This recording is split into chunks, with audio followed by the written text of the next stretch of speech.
আসসালামু আলাইকুম রাহমাতুল্লাহ। যদি আপনি চান সারা বছর সকল প্রকার চিন্তা পেরেশানি টেনশন থেকে মুক্ত থাকবেন, আপনার উপর সারা বছর চিন্তার কোনো প্রভাব না পড়ে এবং আপনি যেন অভাব অনটনে পতিত না হন, কোনো শত্রু আপনার যেন কোনো ক্ষতি করতে না পারে এবং কোনো জালেম যেন আপনার উপর জুলুম করতে না পারে, সেজন্য এই আমলটি করুন। 5 ওয়াক্ত নামাজ আদায় করবেন এবং যে কোনো নামাজের পর বসে সর্বপ্রথম 3 বার দুরূদ শরীফ পড়ুন।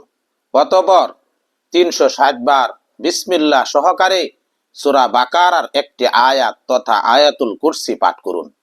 শেষে আবার 3 বার দুরূদ শরীফ পড়ুন।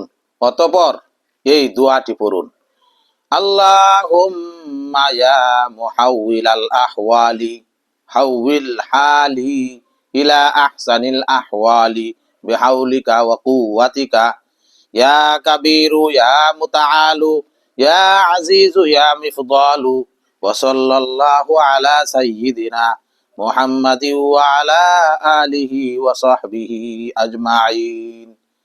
আল্লাহুম্মা ইয়া মুহাউইলাল আহওয়ালি হাউইল হালি ইলা আহসানিল আহওয়ালি বিহাউলিকা ওয়া কুওয়াতিকা ইয়া কাবীরু ইয়া মুতাআলু ইয়া আজিজু ইয়া মিফদালু ওয়া সাল্লাল্লাহু আলা সাইয়্যিদিনা মুহাম্মাদ ওয়া আলা আলিহি ওয়া সাহবিহি আজমাইন। বছরের শুরুতে এই আমলটি করুন, ইনশাআল্লাহ সকল প্রকার চিন্তা পেরেশানি টেনশন থেকে সারা বছর মুক্ত থাকুন এবং সকল প্রকার অভাব দূর হয়ে যাবে।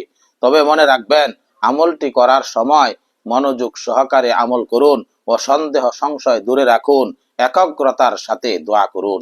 আল্লাহ পাক আমাদের সকলকে আমল করার তৌফিক দান করুন। আমিন।